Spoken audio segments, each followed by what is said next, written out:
गांव के पास एक बड़ा व्यापारी रहता था जिसका नाम मोहन लाल था। वह बहुत धनी था, लेकिन उतना ही लालची और कठोर हृदय का भी।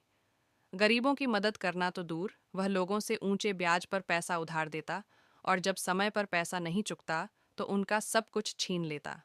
गांव में रामू नाम का एक गरीब किसान रहता था। एक बार फसल खराब हो जाने से उसे मोहनलाल से कुछ पैसे उधार लेने पड़े।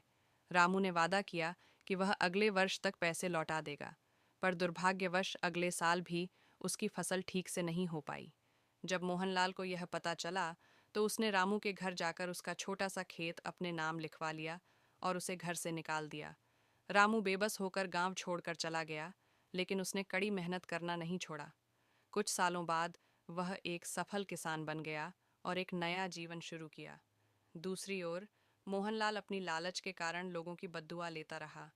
धीरे धीरे उसकी व्यापारिक स्थिति बिगड़ने लगी, कर्ज बढ़ता गया और अंततः उसे अपना घर और संपत्ति बेचनी पड़ी।